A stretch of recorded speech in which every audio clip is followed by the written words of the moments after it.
Breaking news చూస్తున్నాం. ఆంధ్రప్రదేశ్లో కూటమి ప్రభుత్వం ఏర్పడిన తర్వాత గత వైఎస్ఆర్ కాంగ్రెస్ పార్టీ హయాంలో జరిగిన అవకతవకలపై వరుసగా శ్వేతపత్రాలు విడుదల చేస్తూ వస్తున్నారు. ఇప్పటికే పోలవరం ప్రాజెక్టు, రాజధాని అమరావతి, విద్యుత్ రంగంలోని సంక్షోభం ఇలా వరుసగా ఇప్పటి వరకు 3 శ్వేతపత్రాలు విడుదల చేసిన ముఖ్యమంత్రి నారా చంద్రబాబు నాయుడు ఈ రోజు మరో శ్వేతపత్రం విడుదలకు సిద్ధమయ్యారు.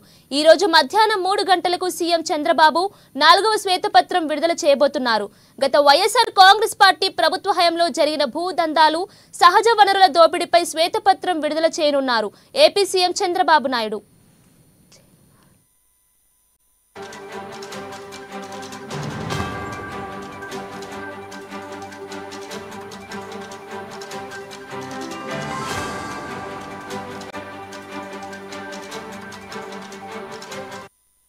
బ్రేకింగ్ న్యూస్ చూస్తున్నాం.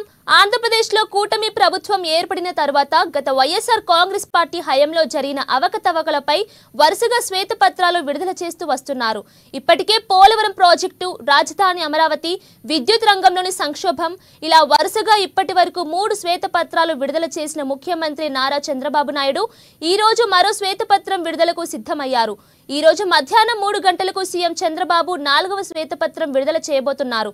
గత వైఎస్ఆర్ కాంగ్రెస్ పార్టీ ప్రభుత్వ హయాంలో జరిగిన భూదందాలు, సహజ వనరుల దోపిడీపై శ్వేతపత్రం విడుదల చేయనున్నారు ఏపీ సీఎం చంద్రబాబు నాయుడు.